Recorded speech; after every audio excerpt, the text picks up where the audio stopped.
अस्सलाम वालेकुम। अच्छा, अस्सलाम वालेकुम। हम 5 मिनट वेट कर रहे हैं। 5 मिनट के मैक्सिमम 3 to 4 मिनट्स, और उसके बाद हम अपनी क्लास स्टार्ट कर देंगे। कुछ स्टूडेंट्स जो है कनेक्टिंग पे हैं, तो मैं उनका वेट कर रही हूँ कि वो पहले कनेक्ट हो जाए, एंड देन फिर हम अपनी क्लास जो है वो स्टार्ट कर देंगे। मैसेज में बता दीजिएगा कि आप लोगों को वॉइस क्लियर आ रही है, अदरवाइज फिर हम कुछ और देखते हैं। ठीक है बेटा, सही है, वॉइस क्लियर। हम 2 से 3 मिनट वेट करें, देन फिर हम अपनी क्लास जो है वो स्टार्ट करते हैं।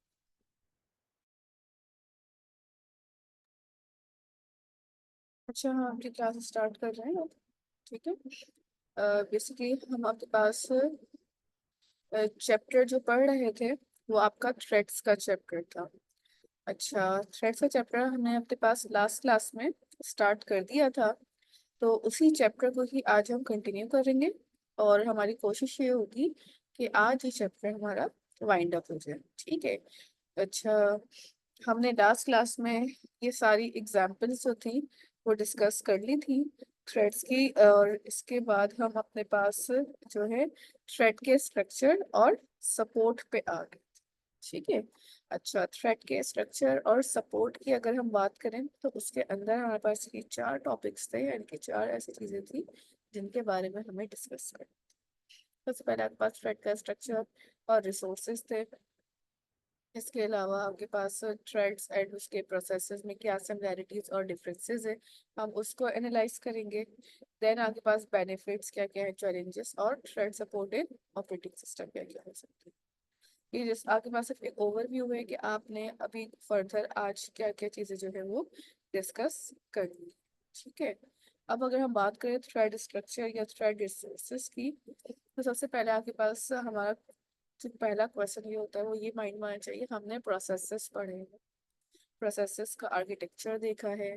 प्रोसेसेस के आर्किटेक्चर के साथ हमने अपने पास ये चीज़ें भी देखी थी कि प्रोसेसेस जो है वो किस तरह से कंट्रोल हो रहे थे, उनके स्ट्रक्चर में क्या क्या चीज़ें थी।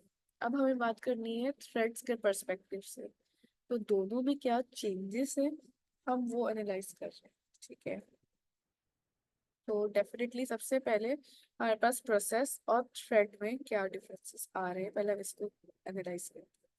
जब हम अपने पास ना प्रोसेसेस पढ़ रहे थे, तो मेरे पास वहां पे था प्रोसेस कंट्रोल ब्लॉक, जो कि आपके पास एक पूरा आर्किटेक्चर आपने पढ़ा था पीसीबी का, जिसके अंदर आप अपने पास सारी कंट्रोलिंग प्रोसेसेस की, उनकी कम्युनिकेशन, इंटर कम्युनिकेशन, उनके लिंक, सब चीज़ों के बारे में डिस्कस कर रहे थे।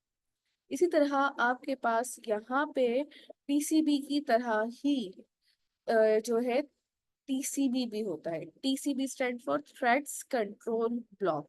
थ्रेड्स कंट्रोल ब्लॉक का काम क्या होता है मेरे पास, कि वो आपके जो थ्रेड होंगे उनको किस तरीके से मैनेज करना है, उनको किस तरीके से आगे लेके चलना है। A thread has its own PCB that contain thread ID, program counter, register, stack and a small control block। इसी तरीके से जब हमने प्रोसेसेस की बात की थी, प्रोसेसेस पढ़े थे, तो प्रोसेसेस के अंदर भी आप इन्हीं चीजों को कवर कर रहे थे, लेकिन वहां पे आपके पास जो था पीसीबी था, वहाँ प्रोसेस की आईडी थी, प्रोग्राम काउंटर्स चल रहे थे, थ्रेड काउंटर है जिस तरह से यहाँ पे आपके पास प्रोसेस काउंटर थे, रजिस्टर्स थे। तो हर चीज ना आपके पास इस तरह डिफरेंस आती रही। Each thread has its own stack, हर एक का अपना ओन स्टैक होगा। वहां आपके पास एक ही स्टैक के अंदर सारे प्रोसेस थे, यहाँ आपके पास हर थ्रेड का अलग थ्रेड वो जो होगा स्टैक बना हुआ होगा।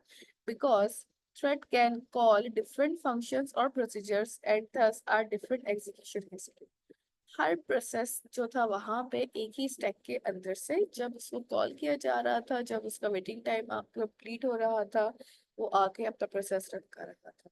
यहाँ पे हर स्टैक का अपना इंडिविजुअल अलग से एक ब्लॉक होगा, यानी कि एक स्टैक होगा, और वहां से वो एक इंडिविजुअल प्रोसेस रन हो रहा है। It shares the coding section, data section and resources with the other threads belonging to the same process. अगर मेरे पास कोई ऐसा थ्रेड है जो आपके पास सिमिलर टास्क परफॉर्म कर रहा है, या मुझे एक ही टास्क मल्टीपल टाइम्स परफॉर्म करना है, तो उस टाइप के टास्क के लिए हम अपने पास क्या करेंगे कि मल्टी थ्रेड्स की प्रोसेसिंग कराना स्टार्ट करेंगे। मल्टी थ्रेड्स अगर आप यहाँ पे देख रहे हो ना, नीचे दो फिगर्स बनी हुई है, एक सिंगल थ्रेड की और एक मल्टी थ्रेड की।